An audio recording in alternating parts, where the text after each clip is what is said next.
Perkenalkan, nama saya Dominic Elio Tanaka. Hari ini saya akan menjelaskan lanjutan dari video sebelumnya. Dengan pembuatan jurnal penyesuaian, laporan laba rugi, laporan laba ditahan atau perubahan ekuitas, laporan arus kas, dan juga yang terakhir, jurnal penutup. Oke, mengapa harus ada jurnal penyesuaian? Bertujuan untuk menyamakan antara catatan akuntansi dengan keadaan sebenarnya di akhir periode. Karena banyak transaksi yang terjadi tapi belum dicatat, atau sudah dicatat tapi belum tepat waktunya. Oke, untuk laporan laba rugi sendiri, itu untuk mengukur kinerja perusahaan selama periode tersebut. Jadi kayak memberitahu perusahaan tersebut itu untung atau rugi sih. Nah, kalau misalnya untuk laporan laba ditahan sendiri, itu memberitahu berapa keuntungan yang tetap dimiliki perusahaan setelah pembagian atau setelah dividen. Nah, laporan arus kas. Nah, laporan arus kas ini menunjukkan alur keluar dan masuknya kas di suatu perusahaan pada periode tertentu. Untuk jurnal penutup, kita menutup akun pendapatan, beban, dividen, dan juga laba ditahan. Sebenarnya laba ditahan itu tidak bisa ditutup karena bersifat secara em, apa ya, secara continuous pokoknya. Beda lagi dengan pendapatan dan beban, itu kan harusnya ditutup karena misal Januari ini ada 20 juta nominalnya. Nah, di bulan selanjutnya itu pasti balik ke nol lagi. Beda lagi ke laba ditahan. Misalnya laba ditahannya 50 juta. Pada bulan berikutnya pasti ya tetap 50 juta. 50 juta terus ditambah-tambah atau dikurangi lagi, diolah lagi gitu. Oke. Oh iya, di sini coannya ada sedikit penambahan, yaitu akumulasi penyusutan, terus ada hutang air, ikhtisar laba rugi buat penutupannya, terus ada beban air, beban gaji, dan beban asuransi. Oke, kita next langsung ke soal penyesuaiannya.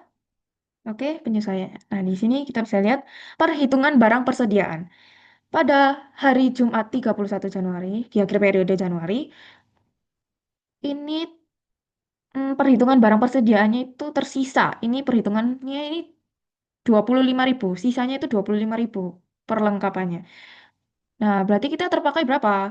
Kan awalnya kita mempunyai 50.000 nih. Kita awalnya membeli 50.000, tapi tersisa 25.000. Berarti kita sudah memakainya 15.000. Kita menganggapnya beban perlengkapan di debit karena kita memakai pada perlengkapan. Mengurangi aset pada tanggal 31 bulan 1 2025. Oke, berarti 15.000. Ini juga 15.000. Pokoknya yang tercatat itu yang sudah terpakai. Keterangannya penyesuaian perlengkapan. Oke. Sini kita harusnya langsung aja pada video yang lalu saya sudah menerangkan.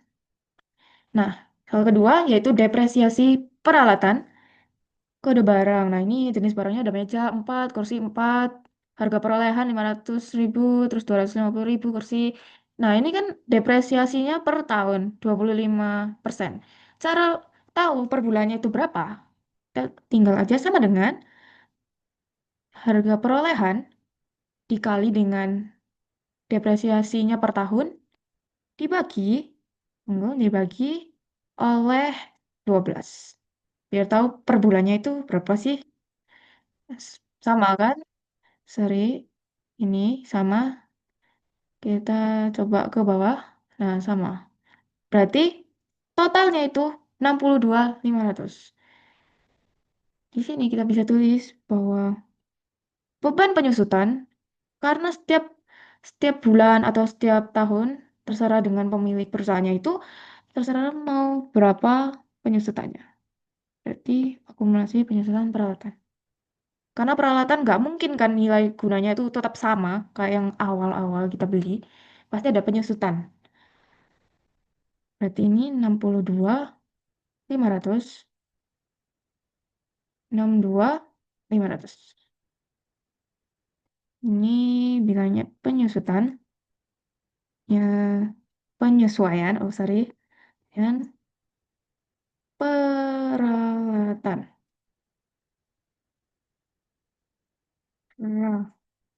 Peralatan. Nah, ini kita tinggal copy aja. Oke.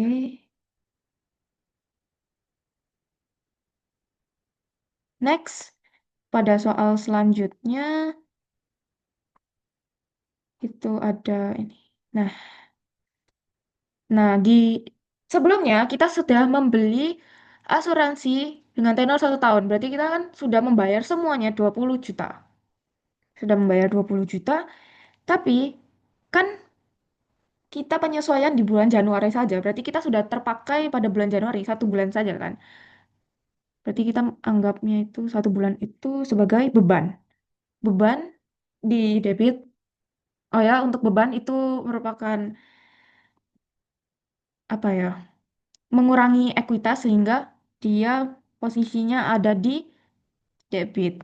Kan ekuitas di kredit tuh, biar mengurangi kan di debit. Bertambah di sebelah debit. Nah, untuk yang kredit, di posisi kredit, ini ada asuransi DPM. Karena kan sudah terpakai, jadi sudah dianggap beban mengurangi aset asuransi DPM. Nah, di sini kan buat 1 tahun 20 juta. Berarti 1 bulan pada bulan Januari itu cuma 20 juta dibagi 12 bulan. Berarti 1.666.666. Sebaiknya jangan dibulatin supaya akurat. Penyesuaian asuransi. Asuransi. Sorry ini.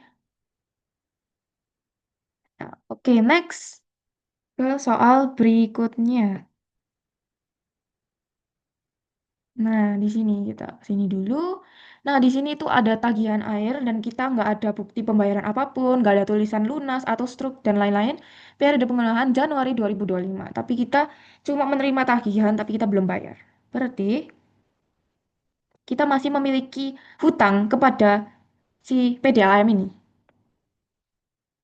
Berarti ini beban air pada hutang.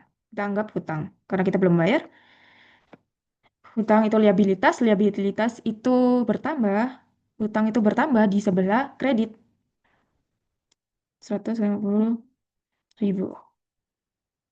Seperti ini, 90.000. Nah, ini berarti penyesuaian beban air. Tapi, kalau misal ditulis hutang air itu boleh diganti jadi hutang wesel. Oke, yang terakhir itu biaya tenaga kerja periode Januari 2025. Nah, ini karyawan-karyawan kita, tenaga kerja kita di suatu perusahaan. Total biayanya 40.800.000, pembayaran 1 Februari 2025. Nah, berarti kita itu belum membayar, tapi kan kita sudah mau buat penyesuaian di akhir periode Januari, tapi kita belum bayar. Berarti kita masih berhutang kepada karyawan-karyawan kita. Jadi, kita berhutang lagi beban gaji di debit dan hutang gaji dan upah. Hutang gaji dan upah sebesar 40. Ingat, hutang itu bertambah di sebelah kredit. Jadi kita berhutang. Berarti ini penyesuaian pada beban gaji. Nah, seperti ini. Tinggal copy aja. Nah, di sini. Next. Nah, ini ada PT Dom, Wisata Bukit Mas, bla bla bla. Ini alamatnya kepada yang terhormat Ibu Aling. Satu set interior 15 juta, pembayaran di awal sebesar 15 juta. Berarti ini kita Berarti Ibu Aling ini membayar ke kita secara langsung walaupun kita belum melakukan pekerjaan tersebut. Surabaya 15 Desember. Nah, di sini 15 Desember. Berarti tahun lalu kan, sebelum Januari ini dia sudah membayar. Dan ini notesnya ini penyerahan awal pekerjaan 50% selambatnya pada akhir Januari 2025. Berarti ini udah pada akhir Januari 2025 kita sudah harus memberikan eh, pekerjaan sebesar 50%. Nah, berarti pada 15 Desember ini untuk jurnal umumnya debit di debit itu ada kas 15 juta karena kita mendapatkan dan yang terakhir di kredit itu dapatnya pendapatan diterima di muka. Nah, kalau di sini kan kita sudah melakukan 50%-nya. Jadi kita sudah bisa menganggap itu sebagai pendapatan jasa kita. Ini berarti pendapatan diterima di muka berkurang. Oke, di debit dan nah ini kita sudah bisa mengakui itu sebagai pendapatan jasa kita. Ini sebesar setengahnya 50% berarti 15 juta dikali 50%, 7 juta 7.500.000, sorry. Berarti ini penyesuaian pendapatan PTM. Gini aja ya. Oke. Nah, lanjut. Oh ya, sudah sampai sini. Kita lihat dulu. Satu, dua, tiga, empat. Ya, ini tinggal copy aja tanggalnya karena kan di akhir periode. Jadi tanggal 31 semua. Oke. Kita beri tanda aja. Ini kita tunggu. Ini kenapa kok? Nah, seperti ini. Dan save. Nah, oke, kita langsung lanjut aja di sini. Kita beri tanda aja. Maaf, ini. Mulai dari sini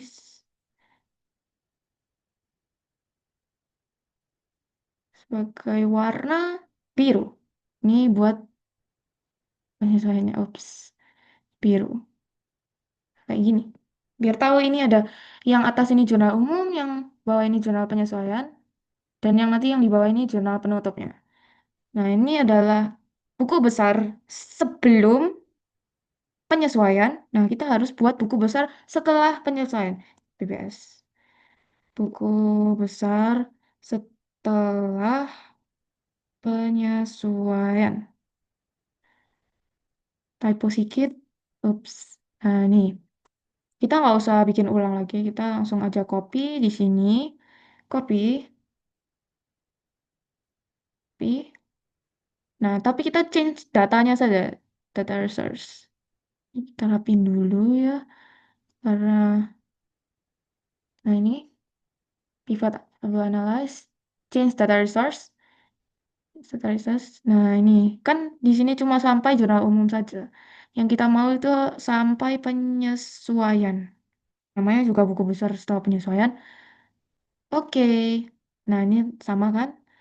Cuma bedanya nanti tambahin lagi. Nah, jadi kita copy, paste. Nah, paste ini, lihat ini ada penambahan beban air, beban asuransi, dan lain-lain. Bang, oke. Nah, kita bisa lihat perbedaannya dari sini. Sebentar, ini piutang dulu. Lalu piutang, nah ini perlengkapan. Kita bisa lihat, nah ini perlengkapan ada penyesuaian perlengkapan. Nah, dikurangi kan 35.000 yang awalnya cuma 50.000. Ini seperti ini. Tunggu perlengkapan mana? Nah, ini 50.000. Setelah penyesuaian, ternyata berkurang sebesar 15.000, 35.000. Jadi beda ya. Perlengkapan, asuransi DBM, ini juga ada penyesuaiannya. Biar nggak bingung, kita bikin yang sheet baru buat buku besar setelah penyesuaian. Biar mempermudah perusahaan. Utang, pendapatan DTM, modal, lanjut dividen, pendapatan jasa. Sorry, ini kayaknya ada yang ini, nah ini pendapatan jasa nih. Ada penyesuaiannya juga kan? Beban listrik. Ada beban listrik. Nah, di sini ada lagi beban perlengkapan. Oke, habis beban perlengkapan, beban penyusutan. Nah, ini ada beban penyusutan, akumulasi penyusutan, beban asuransi, beban air, beban air lagi, maaf, beban air, hutang air, ya ampun, ini beban gaji, hutang gaji dan upah. Sudah selesai semuanya. Harusnya saya kira ke sini biar rapi. Nah, sudah semua. Ini untuk buku besar setelah penyesuaian. Kita nomor saja biar. Nah, terus setelah penyesuaian. Setelah itu, untuk neraca saldo sendiri, ini kan neraca saldo sebelum penyesuaian. Kita harus buat yang setelah penyesuaian. Copy aja di sini. Tada.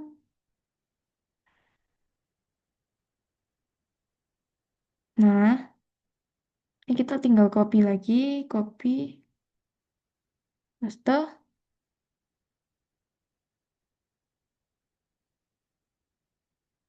ini delete aja, ini delete semua, karena ini pasti berubah ya semuanya.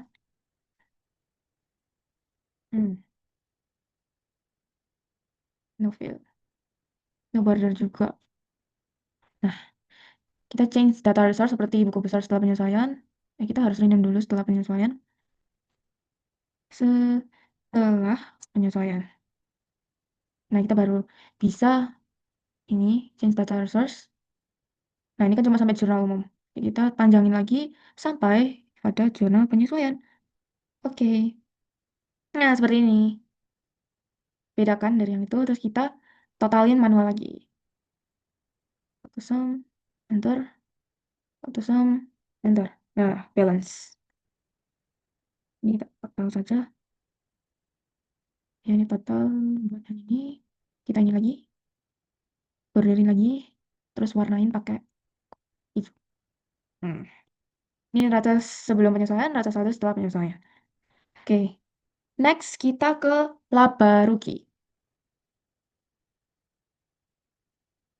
Oke, laba rugi itu mengurangi, pendapatan dikurangi beban-beban. Total pendapatan dikurangi beban. Jadi, kan, ini buat pendapatan, hijau aja. Nah, ini ada patokannya di neraca saldo nih, guys. Ini akan ada pendapatan jasa, tinggal copy aja di sini. Terus, RP. Untuk cara cepatnya itu sama dengan, saya pakai rumus VLOOKUP. Lookup value-nya ini pendapatan jasa, titik koma, table array. Tabelnya mending ini semua, titik koma lagi, ke kolom berapa. Nah, kita kan mau pendapatan jasa, kan pendapatan jasa itu bertambah di sebelah kredit. Berarti kredit dikurangi debit, gitu ya. Jadi, ini kan 1, 2, 3. Nah, di kredit ini kan kolom 3. Titik koma, false. Nah, setelah itu, tutup kurang lagi, dikurangi VLOOKUP lagi. Ini lagi, titik koma, table arrange, titik koma. Ini harus dikunci ya, sorry. Ini harus dikunci tabelnya biar nggak kacau rumusnya. 0,2. Ini kolom 2 kan? Kredit dikurangi debit. Oke. 0, false. Tunggu.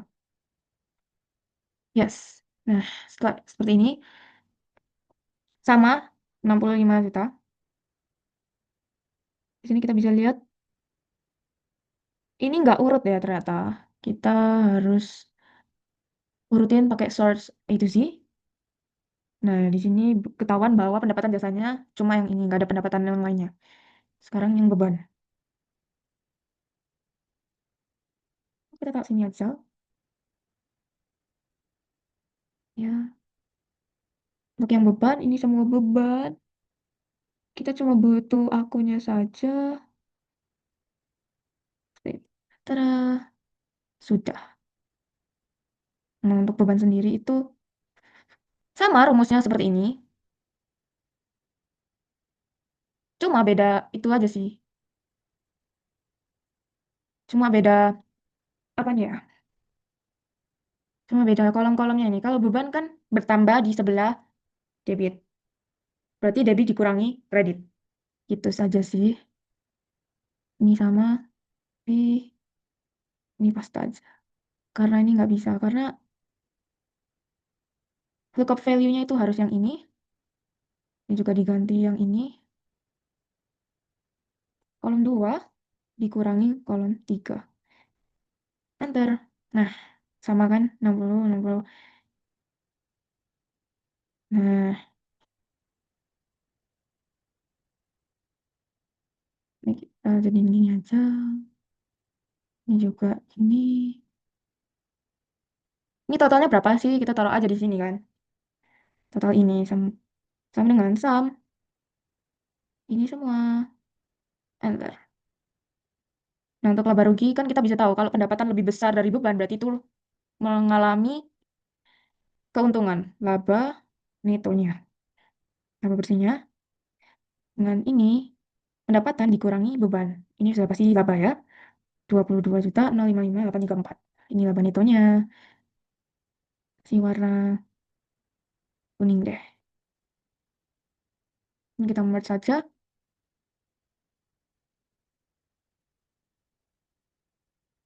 Hmm, seperti ini. Nah, setelah itu next kita ke laporan perubahan ekuitas atau laba ditahan. Seperti ini harusnya tulis jangan laba rugi aja, laporan laba rugi. Kalau ini laporan laba ditahan. Sudah, untuk laporan laba ditahan sendiri itu kita bisa menentukan laba itunya dikelola sendiri atau ada pembagian. Nah, di sini kan ada dividen. Ini laporan apa? Laba rugi awal periode. Nah, awal periode kan kita baru membangun perusahaan itu. Maka dari itu kita nggak ada laba laba ditahan. Sorry, ini harusnya laba ditahan di awal periode. Berarti ini nol. Karena kan kita baru membangun perusahaan, baru mengelola. Berarti kita nggak ada sama sekali laba laba ditahan atau apapun dari sebelumnya. Oke, kita terus laba netonya. Laba netonya di sini 22.055.834 rupiah. Jadi 22.055.8 seperti ini. Nah, di sini juga dividen. Labanya dikurangi sama dividennya, pembagiannya 10 juta. Jadi kita tulis aja di sini. Harusnya pakai VLOOKUP, tapi nggak apa-apa karena cuma satu aja. Kita langsung bisa lihat ini 10 juta. Habis ini kita pakai ini aja. Selesai. Laba neto dikurangi oleh dividen. Berarti laba ditahan akhir periode itu sebesar sama dengan ini dikurangi sama ini. Enter. Nah, hasilnya ini.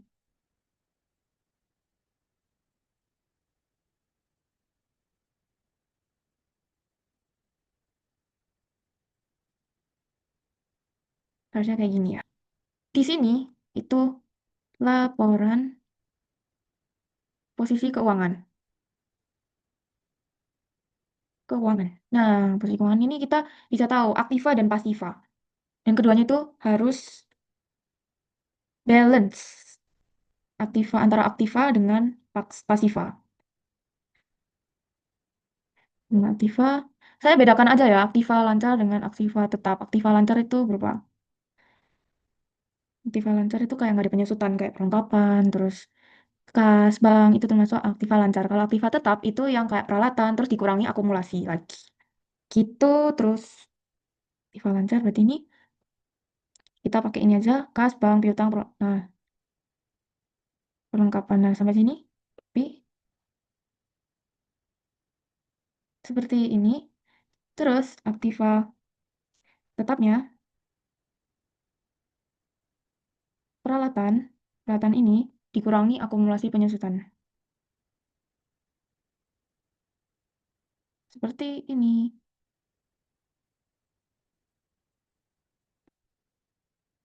Kita menggunakan rumus yang sama, VLOOKUP, titik koma, table range-nya, tilak,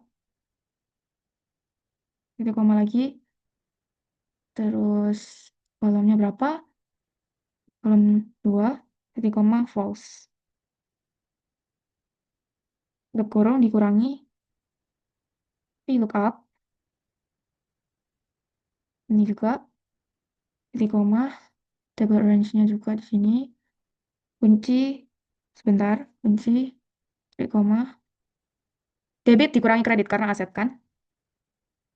Aset bertambah di sebelah debit, koma, titik koma, false. Ya ampun, false.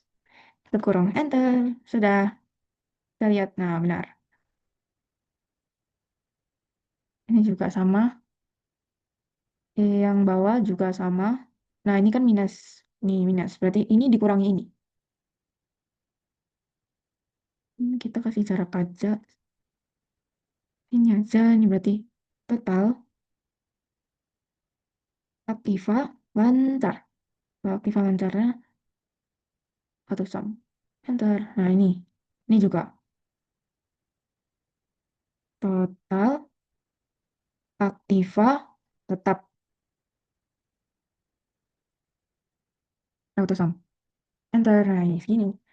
Tunggu, kita harus... Nah, berarti total seluruh aktivanya berapa? Total aktiva sama dengan ini ditambah dengan ini. Nah, segini. Oke. Terus untuk yang pasifa itu berupa ekuitas dan liabilitas. Di sini kita bisa lihat hutang. Ini mulai dari hutang usaha, pendapatan DTM juga termasuk. Copy, paste. Terus modal juga.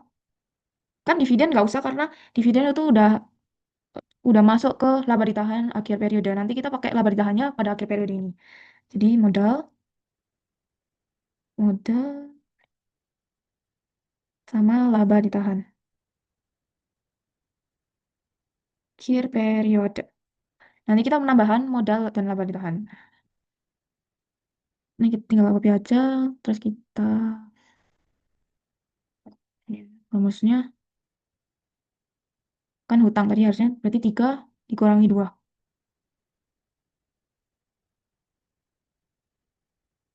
Bentar, nggak ada. Kita bisa melakukan pengecekan di sini hutang usahanya dan 0. Pendapatan diterima di muka 7.500.000.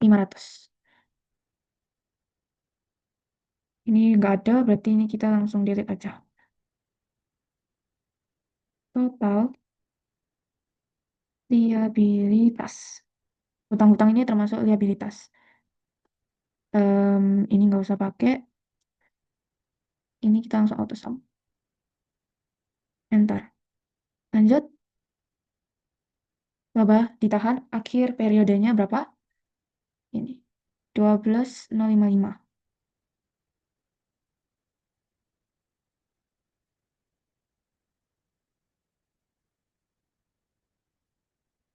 Seperti ini. Berarti total ekuitas yaitu sama aja deh. Ini. Begini. Jadi total pasifanya, total seluruh pasifa berarti liabilitas tambah ekuitas itu sama dengan ini ditambah ini. Sama hasilnya. Tada! Kita kasih warna aja biar nggak bingung. Seperti ini.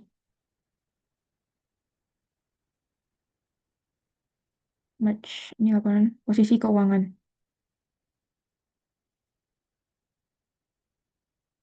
Aktif tetap, tetap sama mahasiswa. Ya, seperti inilah. Laporan arus kas itu memiliki tiga kegiatan. Yang pertama itu operasional, itu seperti membayar beban gaji, listrik, air. Terus yang kedua itu ada kegiatan pendanaan. Nah, untuk pendanaan itu berupa setoran modal, pembagian dividen, preferred, dan lain-lain. Kalau yang investasi, untuk kegiatan investasi itu berupa aktiva tetap yang ada penyusutannya. Jadi kayak ada pembelian peralatan, tanah, gedung, itu termasuk kegiatan investasi. Oke, jadi kita langsung aja ini kegiatan operasional. Nah, datanya kita bisa ambil dari buku besar setelah penyesuaian. Yang setelah penyesuaian ya, kita ambil yang akunnya kas.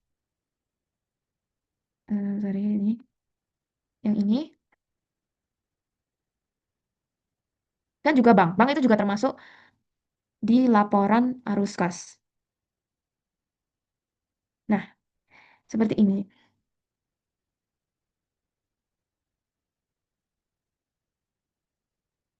Nah, kita bisa lihat laporan arus kas untuk kegiatan operasional dulu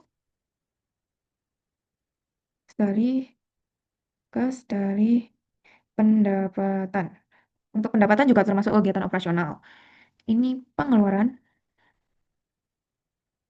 kas dari beban. Nah, untuk pendapatan sendiri,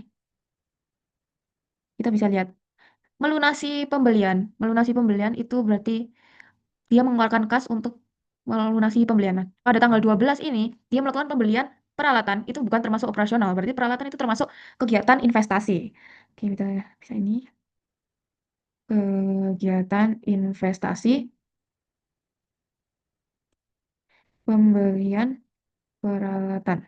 Sebesar berapa? Nah, kita bisa lihat dari posisinya. Kalau di debit, kan kas itu aset. Kalau di debit, uang kita masuk. Kalau kredit, itu uang kita keluar. Jadi, kas kita keluar untuk membayar membayar seperti beban-beban, hutang, dan lain-lain, setoran modal juga. Maka dari itu ada yang namanya laporan arus kas. Pembelian peralatan, kan di posisi kredit, berarti kas kita keluar. Nih, kas kita keluar. Nah, di sini ada kegiatan pendanaan. Mendapat uang muka, nah ini berarti kita mendapatkan pendapatan sebesar 55 juta. Nah, ini debit, di posisi debit berarti kas kita masuk. Oke, membayar listrik. Membayar listrik berarti beban listrik. Ini berarti ini minus. Minus dari, nah, berarti minus. Membayar asuransi juga termasuk beban. Tapi ini kita minusin. Minus untuk membayar apa itu namanya? Asuransi. Ini minus. Enter. Nah, kegiatan investasi juga minus karena dia mengeluarkan uang untuk membeli peralatan. Kita lanjut ke memberi dividen. Nah, memberi dividen ini kasnya keluar untuk pembagian dividen ini. Berarti di sini kita bisa bilang setoran modal dulu, lalu dividen, dan yap. Nah, untuk dividennya 10 juta uang keluar. Berarti ini kita tulis minus. Setoran modalnya, nah ini 100 juta di debit. Berarti masukkan uang masuk untuk modal. Nggak usah minus. Pelunasan jasa. Nah, pelunasan jasa ini berarti kita mendapatkan pendapatan. Kasnya masuk. Pendapatan. Oh ya, ini kayaknya terlalu dempet. Nah, di sini kita copy lagi. Pelunasan jasa 2.500.000.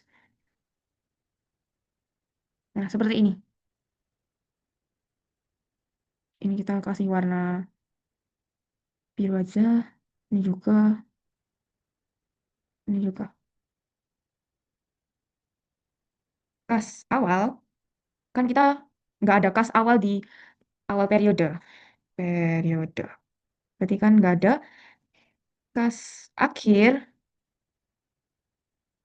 periode, ini yang baru kita hitung sekarang. Ini nol. Kita lanjut sama dengan, nggak usah langsung aja sum if, auto sum. Nggak, sumnya itu dari sini sampai sini. Enter. 124.200.000. Kita bisa cek di sini, kan di posisi debit akhirnya. Berarti sama dengan ditambahkan ini sama ini. Tambah sama hasilnya. Pokoknya yang di kolom 2 ini harus sama. Hasilnya sama dengan yang pada akhir periode. Nah, seperti ini. Biar membedakan warna kuning aja. Nah, udah selesai. Yang terakhir adalah jurnal penutup. Kita menutup akun-akun pendapatan, beban, laba ditahan, dan juga dividen. Laba ditahan sih harusnya nggak usah ditutup. Karena itu bersifat lanjut terus. Dikelola-kelola terus. Oke. Berarti yang pertama kita menutup akun pendapatan. Nah, di sini pendapatannya sebesar, kita lihat di ini aja, laba rugi. Pendapatannya sebesar 65 juta. Oke, berarti di sini, sorry, pendapatan.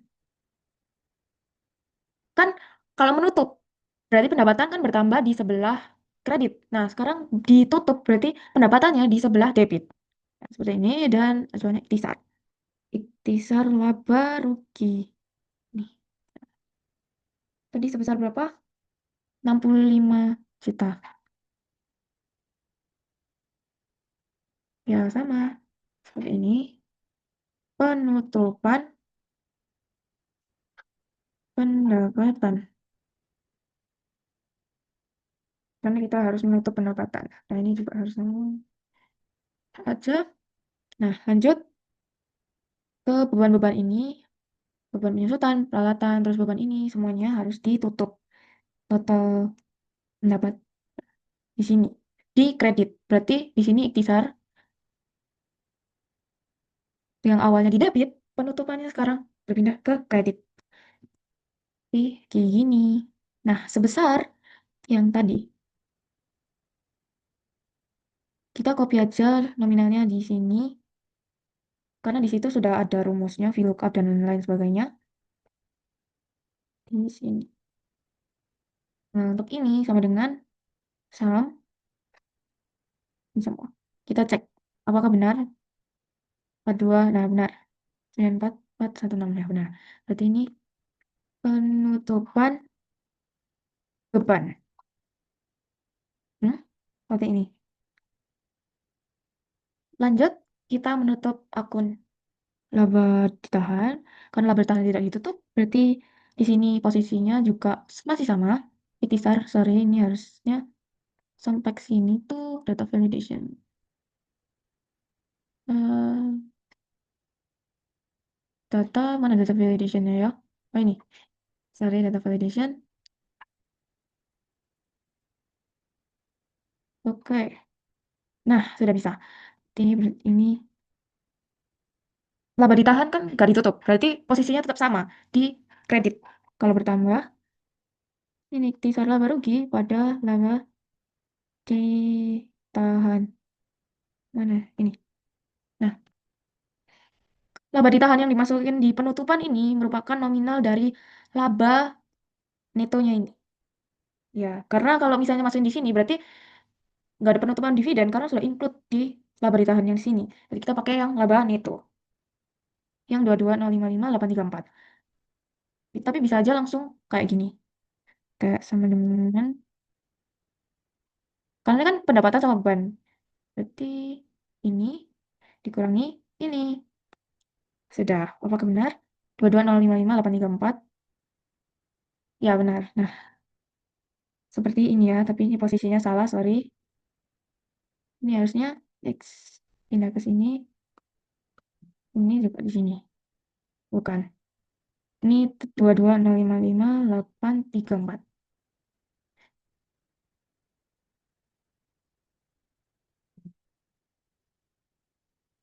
Kenapa nggak ditahan? Sorry, ini ancur desainnya.